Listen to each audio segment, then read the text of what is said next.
everyone. Welcome to a new episode of JKL Media Reviews, where we are talking about The Expanse. Today, we are talking about The Expanse, Season 2, Episode 9, The Weeping Somnambulist. I am doing the intro, but Jesse is hosting, and I wanted to say somnambulist. So I'm gonna throw it And over to Jesse. and behind the curtains, my lovely partners were worried I would actually destroy that name, and they were correct. Yeah, this is Jesse Jackson. You just heard Karen Lindsay. Hello, Karen. Hello. And we have Lou Sisma. Hey, Lou. Hello, everyone. Yeah, we are talking about, I think, a very interesting episode, especially if you're a fan of Gunnar and Christian, because for the first time, these two characters get to interact, and I wanted more of that, please. I thought this was a very interesting episode. We're going to talk about her arc on this mini arc. But I want to know what quick thoughts for you guys. Lou, what were your thoughts? Yeah, I think this is a really solid episode, and with in general, as you're going to find out with the series, that the quality pretty well doesn't waver. I think, and that's showing up in our ratings because we're usually in the 8, 9 range, and most of the episodes are in that range. This is another one of those episodes. Bringing together characters, polar opposite characters, is always a fun thing in dramatic storytelling, and so having Christian and Gunnar in the same room is delightful, as well as what happens with the crew of the Rocinante and the crew of the Weeping Somnambulist is also a mini morality tale as well. And of course, what's happening on Venus. So yeah, it's all good stuff. How about you, Karen? Yeah, I thought there was quite a bit of forward movement in this episode where we've gotten a couple of setup episodes. I also loved the interaction between Christian and Bobbie, especially when Christian demands to speak to her. Lots of really great Christian moments in this one. Yeah. And Lou's chuckling already. And I thought that there was quite a bit of information we got in this one. So I'm very happy with it. Yeah, pardon my French, but when she said, "I'll ask whatever I fucking want to ask," Yep. I just love Yep. It that. was fantastic. Help me remember to mark this explicit. Yeah. Uh, and what I want to do so much the next time I'm asked, where are you going with this? Wherever I want that so much. Do Yeah. that at work and see Yeah. how well it Yeah, pans exactly. out. All Yeah. right, so let's talk about this. So basically, because of the Seventh Man and all the drama that's happened, the Earth, United Nations, and the Mars Congressional Republic are meeting to, okay, it's since they're not officially at war, it's hard to call them peace talks, but they're sort of peace talks. And okay, and why did this happen? How did this happen? And talk about it. And I love that we get another callback to Martian Marines train in 1G gravity. So that way they're going to be used to, if they have to invade Earth, they find that, but they still are not quite used to it. We get the one Marine throwing up. We get them not used to the sun. And that's because Mars is so far away from the sun compared to Earth, so they don't realize how bright it is. And I do think Bobbie is partly just all out of F's. I'm not going to wear my I'm not going to wear my medal. I'm not going to get help. I'm not going to wear sunglasses. Look at me. I'm a badass. But I love the interaction between her and her commanding officer, the guy that we've seen a lot working with. Martin. Yeah. And even though, as Christian said, I don't know who the hell you are, but shut up, right? Yeah. Like I said, I could have just spent the whole episode just watching Christian be snarky. Lou, let's start with you. Thoughts on setting up this conference, and what do you think it is, or what was your opinion that it was?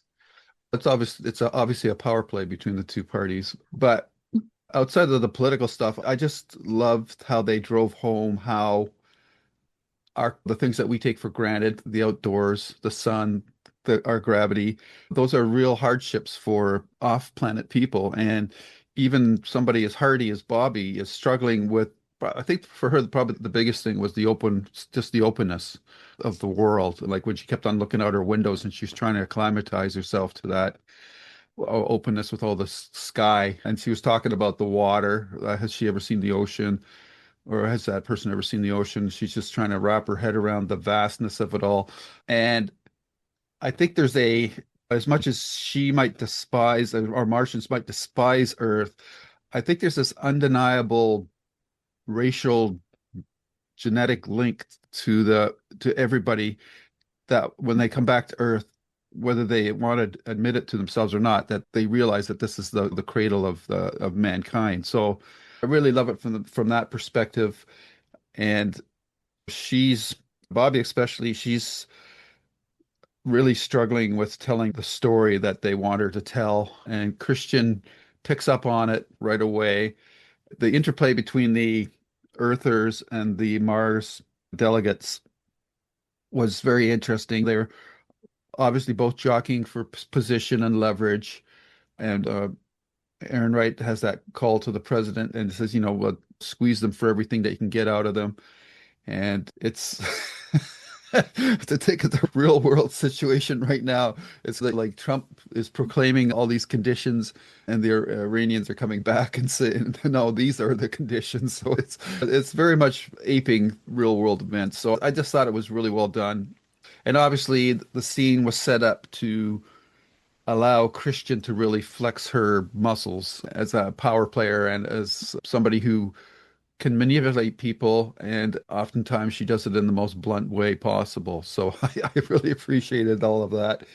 And I think the other thing and it's so obvious to me that I just can't believe that I never glommed on it before, is how when Bobbie said she calls the UN force, the Earth force, they call them the blues, and the Martians are the reds. So I'm going, oh, red versus blue. So you can make what you want of that in the current world situations in the United States as well. So yeah, just a really fun setup for a lot of great character interaction, getting to see all these characters interplay with one another. But it's definitely a highlight for a Christian, and to a lesser extent, Bobbie.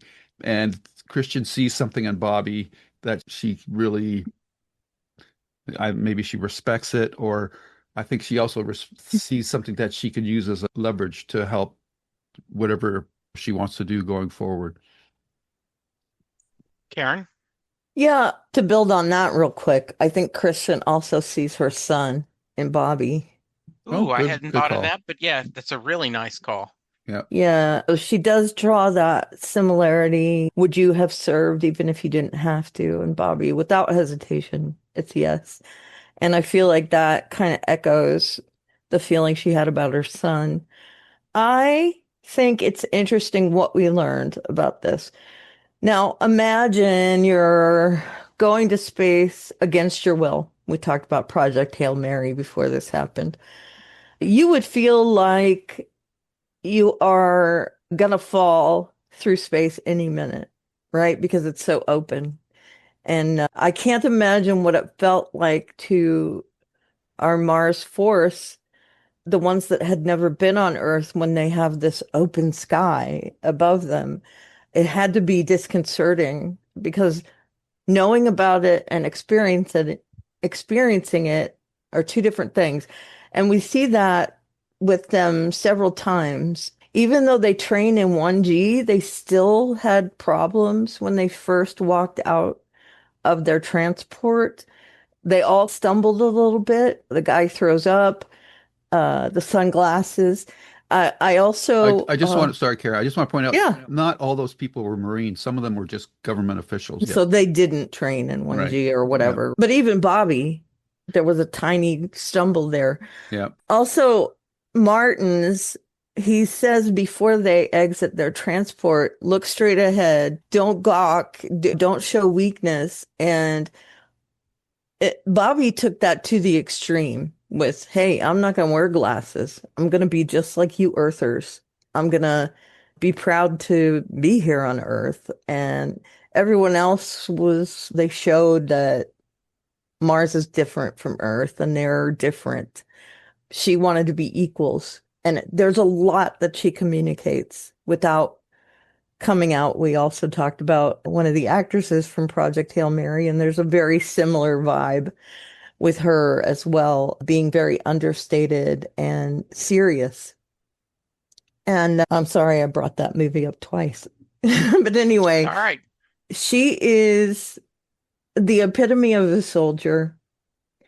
I don't like that they deceived her, that they were going to use her teammate as a scapegoat.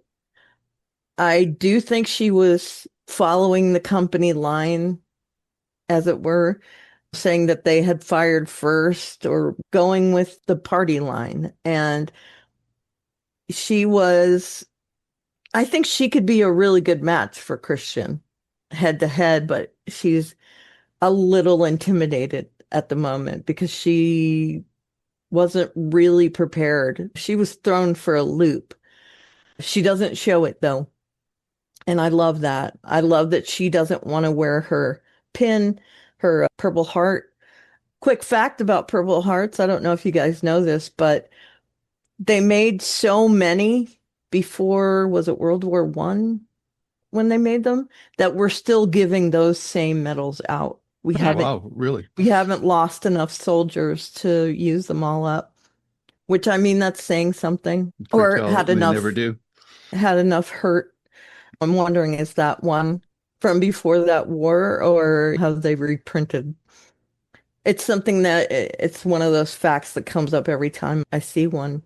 Sean and I also, Sean being my husband, we discussed after we watched it that most people that have Purple Hearts don't want them Yeah. because there's so much guilt associated with what happened when they were hurt.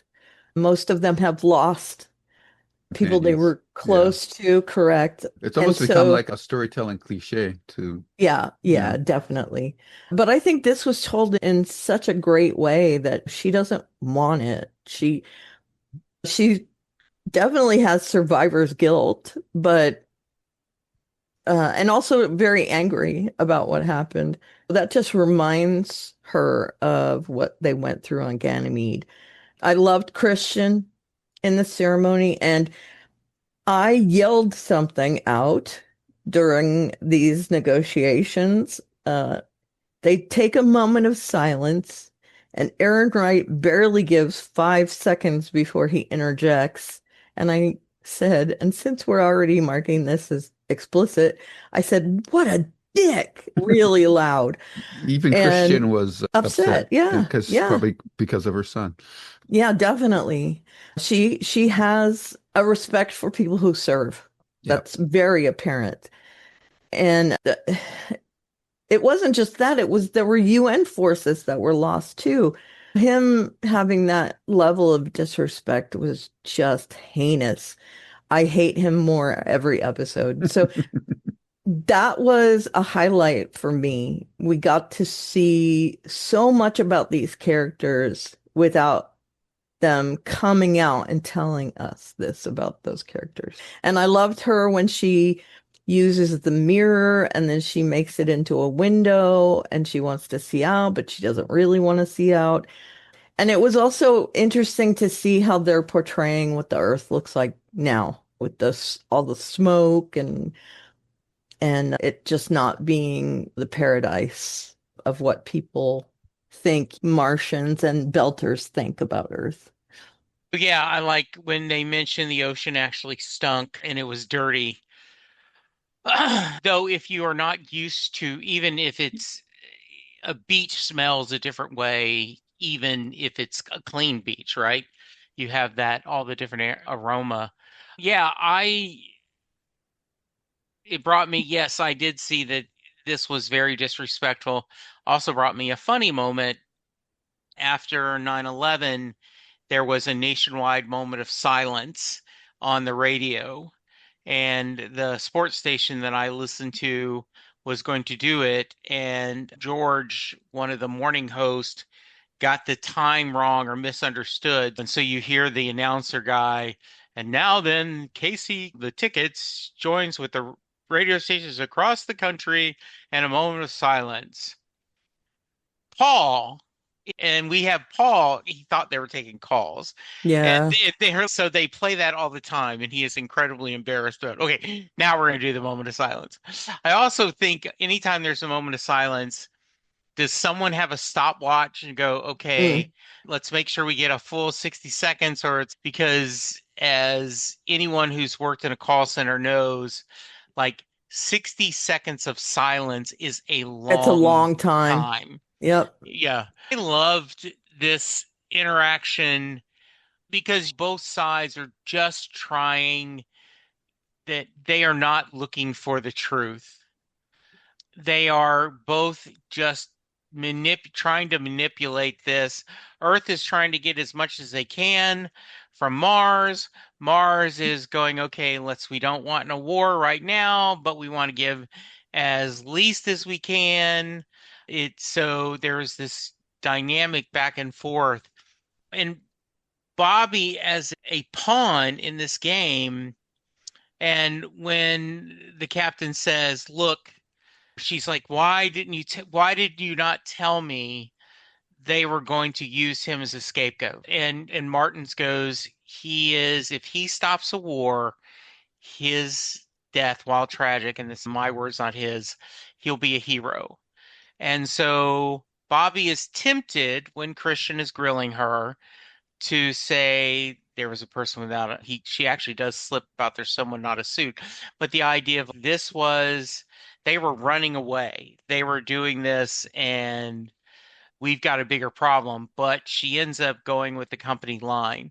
So, Karen, what do you think about that? Yeah, I'm sad that she felt the need to do a course correction after Yeah, she has that outburst, but it does give Christian enough to realize that something else happened. Not that she didn't already.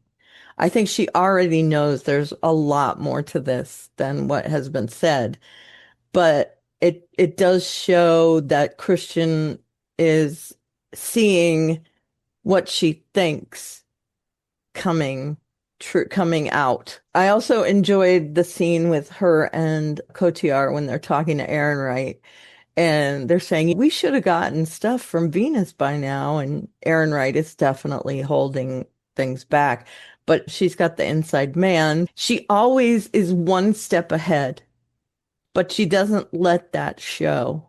yeah, And then she gets confirmation from Bobbie, and this is gonna let her just go, I think. yeah. Lou? Yeah, I just think that was done. That was realistic. Bobbie slipped up for a second, but she's a Marine. She follows orders even if she doesn't agree with them. So I think that behavior was b based on a realism. In a lesser hands, she might have just like blurted everything out, but that would have been out of character for her. So I didn't have any problems with that. Yeah, I think she is a patriot. Yeah. Yep. And she is not naive enough she to understand that sometimes the needs of the many outweigh the needs of the few, to Right. talk about it, right? Yeah. So I like that. I liked it a lot and was very happy with it. But it did give her, Christian and her, some nice points together. All right, so let's think about this for a minute. All right, we're in Venus, and based on my understanding, they're trying to figure out, okay, what's happened to everything that's dropped into Venus. I picture this like a salvage, right? A ship goes down, and so you're trying to salvage what it was there and try to maybe find out what's going on, plane crash. And the two guys, the captain and then the scientist, had a lot of back and forth, right? It was said, was it Gillis who was on there? No, Gillis is the crappy president. Yeah. Who were the two people that were, Pignano? No, that's a girl. yeah, Peter Altenbridge is the okay. one. No, Yeah. that's Martin's. Yeah, so Sorry. we've got a snarky captain and Iturbi. yeah, and a scientist that is Christian's person. So there's a lot of debate back and forth about things going on. What's your opinion, Karen, is yeah, maybe a little bit of their debates and what the big reveal that they had? Talk to me a little bit what you're thinking. Yeah, I don't know how I forgot that his name is Janice because he makes that joke about Yeah. the J being silent. Yes, exactly. I Yeah. loved that joke. Yeah.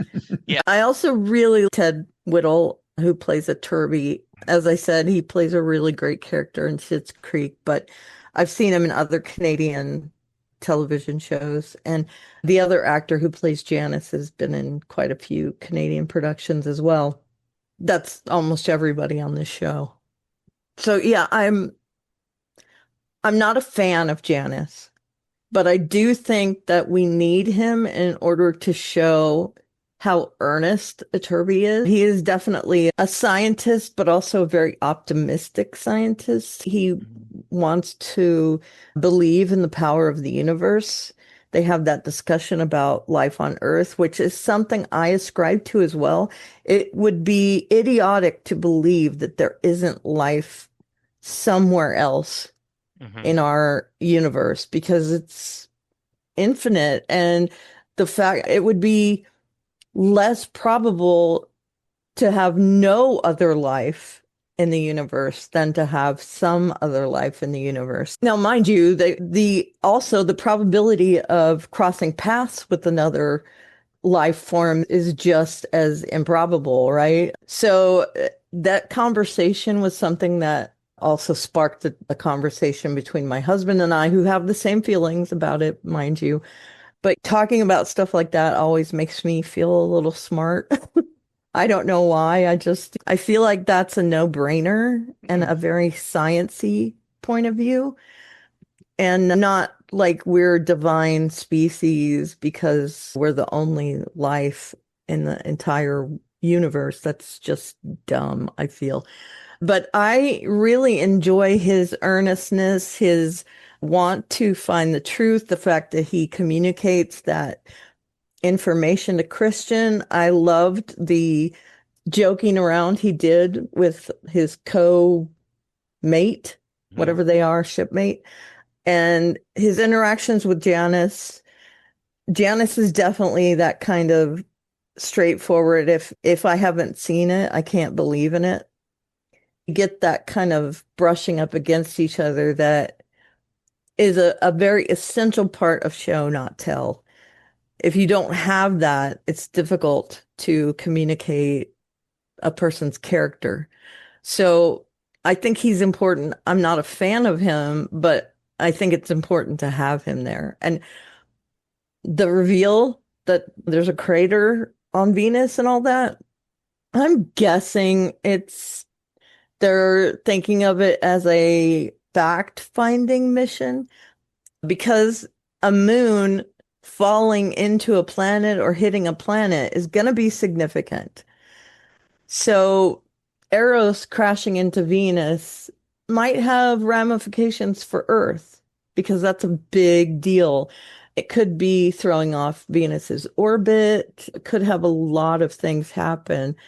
And the fact that they're finding out that even more is going on, I think is going to be interesting to see because we have to remember some people know about the protomolecule and some people don't.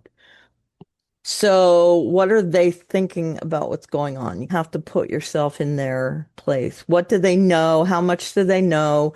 I think Atterbury knows about it, right? Or a little bit, maybe, from his conversations with Christian. I'm not sure. He doesn't know as much as like Holden and them, but it, I think he is expecting to find something odd happening, but no one else is. And that was quite a shock, I think, to the crew of whatever their ship is called. I can't remember. Okay. It's a great name, Arbogast.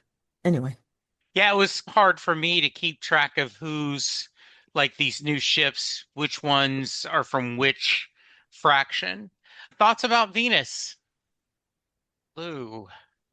I think that this is what you would call a seed planting story thread. And obviously, the big find is that the Arrow's impact is more than more is going on there than what was expected with such an event. And Turby is awfully optimistic about it being something beyond what is expected. And Janice is giving the more pragmatic, realistic view, I guess as Karen was pointing out, in that if there's anything with that to do with the proto molecule, it's probably something not good or something that represents an opportunity or threat, depending on who gets control of whatever's going on down there. And then, of course, we have the Martian ship shadowing them to see what they find out. So it's just very interesting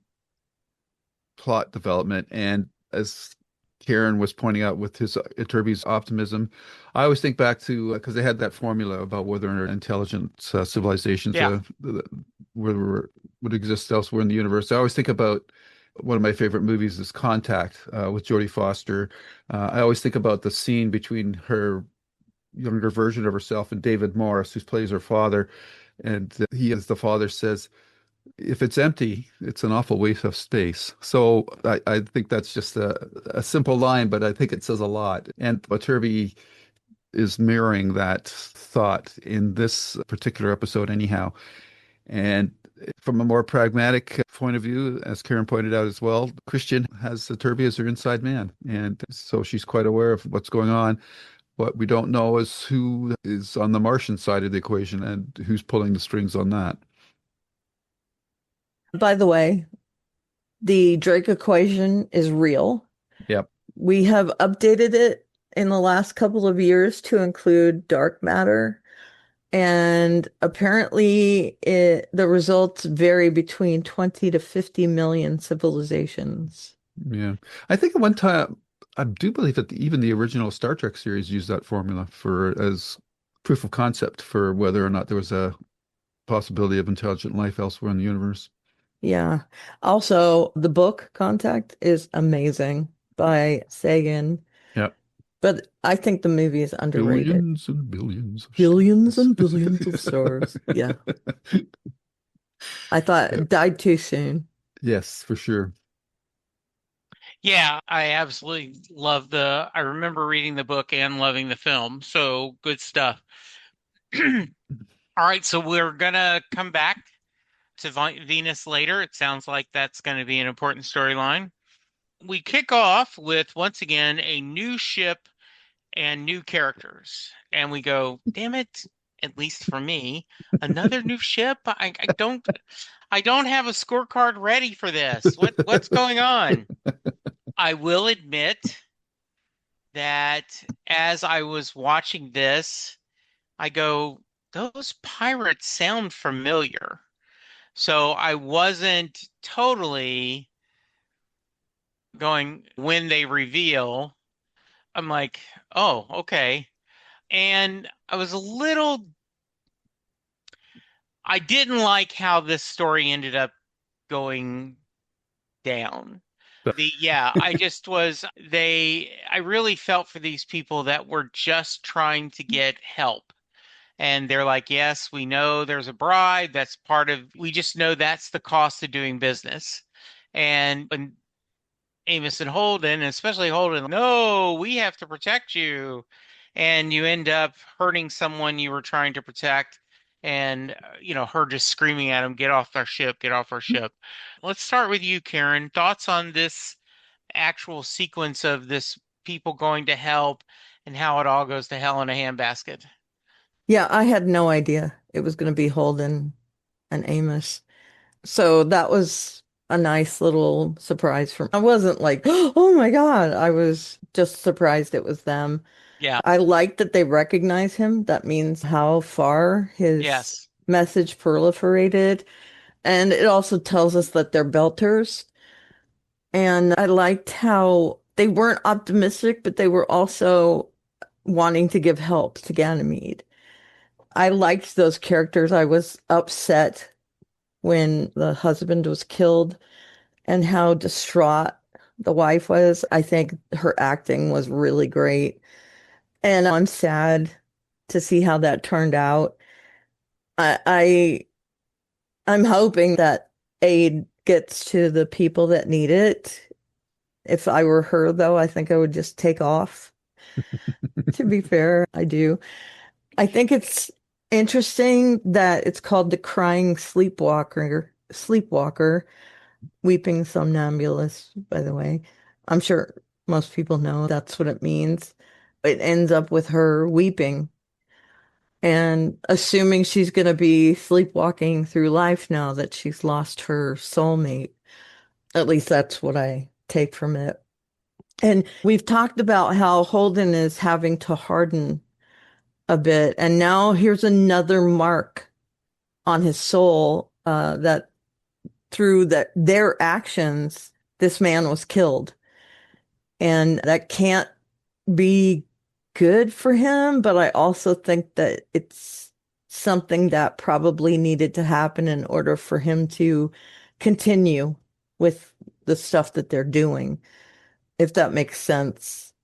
But again, I'm not really warming to Amos. His interactions with, okay, why do I want to say Mao, but it's not Mao. Ming, Ming, thank you. Prax. Prax, His interactions with Prax were not ideal, but as we've talked about before, that's his thing. You know, what the captain says goes. I don't know why, but that's what the Yeah. deal is. So that's what's going to happen.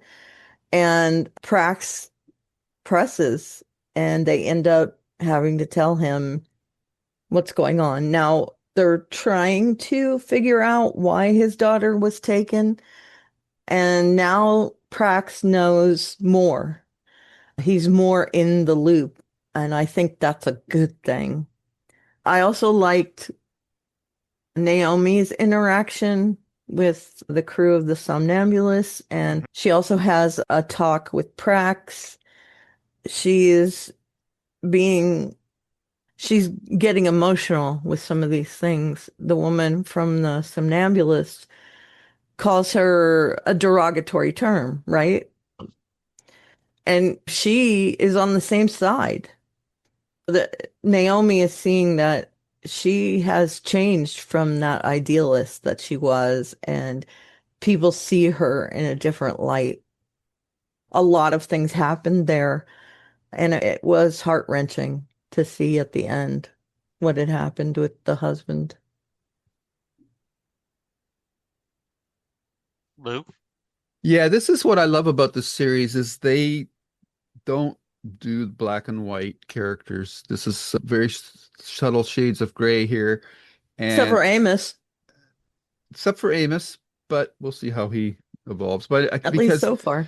because he is seemingly contradictory in that he won't let Prax send a message out, but he does tell him about the proto-molecule. So it's kind of Yeah. the lines that he decides to step over are seem almost arbitrary at times, but in his mind they make perfect sense because they brought Prax along for the mission, so he needs to know the facts. But he can't talk to anybody about what's going on because that would endanger the mission. So from his point of view, that those decisions make sense. From Holden's point of view, he's a pissed off that that Amos told Prax about the proto-molecule. And they're what I really like about this beyond the shading of Amos is like the wife Melissa, she calls Holden a crusader, and the show is doing its best to show that no matter how just you might think your cause is, in real world situations, the cost of your crusade is often innocence. And in this case, it's the husband of Melissa. Santachai, I don't know how you pronounce that, but Santi, we'll call him Santi for short. He gets gunned down accidentally. We don't know by who. Could have been Holden name or Amos, or it could have been one of the pirates. That's left Yeah. up in the air, but it doesn't really matter. That's just the fact that He's dead. he's dead, and Holden and Amos precipitated this whole thing by trying to be the heroes that they think that they are, that they can correct every situation. And the show is going out of its way to show that no, you're not a superhero. Your decisions have costs. And I just thought that there was a nice little mini parable inside a much bigger expanse of story, if you will. And it's there's nothing to really be said except the weeping Somnambulist. Who could that refer to? I mean, Karen, you drew the line that it was Melissa now that her husband is dead. I'm wondering, because the ship was named that, if the you could argue that the life that those two people were living was kind of like they were sleepwalking through life already. But now you could also argue that because of what happened, that Holden and his crew are sleepwalking through life too, ignoring the costs of what their actions can potentially cause. So it's a very and this is the kind of stuff that I like in good and well-written stuff. You can examine it from so many different perspectives, from the angles, and there's no right or wrong answer, but it just makes you think about these kind of conflicts and the potential impacts that and the positives and negatives. And there's no clear-cut answer. And I think that's when drama's at its best. And I just think that this is a really well conceived and executed bit of mini story within a bigger story. Powerful story Yeah. as I well. agree. Yeah. Impactful. Yeah, I think as we've talked about, I think that the titles of these episodes very much refer to more than one thing in the Hmm. episode. And I did draw that comparison to Melissa, but I also believe that it's an overall. I think Bobbie is also, Yeah, I was just going to say that if you really want to push it, you could say Bobbie's kind of in that same mindset, yep, right? yeah. Yeah, she's devastated because they're using her teammate Yeah. as a scapegoat. So there's the weeping part and the fact that she is just turned off because of her duty. And so that's the sleepwalking part. Yeah. Yeah. And I think Holden is gonna be that kind of person for a little bit because he wants to be numb to all the things that he's precipitated. The one person that doesn't fit is Christian. Definitely. She is not going to be walking through her life right now. No. No.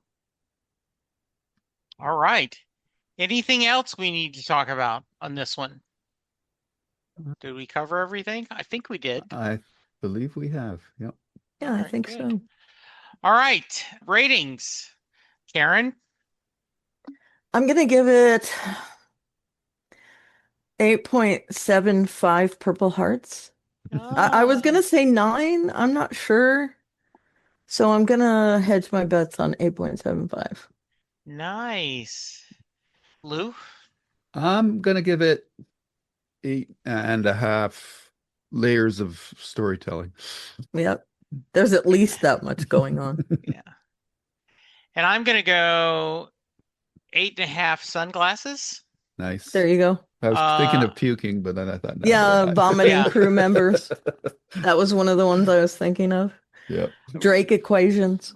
Yeah. yeah, Oh, that would have been good.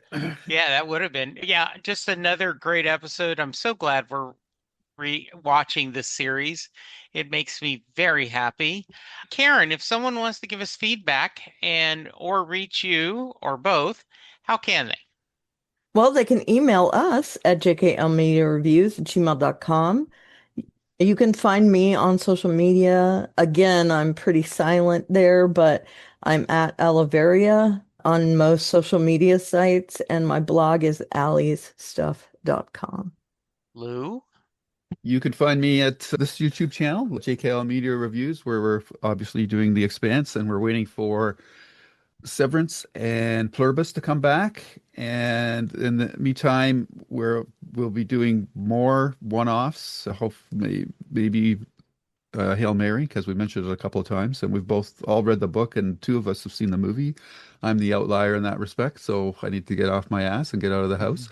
You can also find me on my own YouTube channel, J. Lou Reviews, where I've got all my Stephen King and writer interviews, as well as all our archived episodes of Babylon 5, plus the animated movie.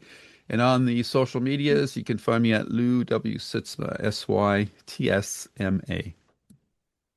So I am at Jesse Jackson DFW on Twitter and Blue Sky and all the other stuff.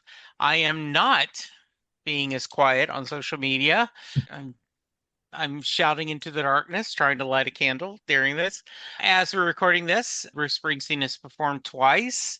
I did a on Set Lusting Bruce, the Bruce Springsteen podcast. They did a quick editorial about the show. Sorry, And Jessatorial.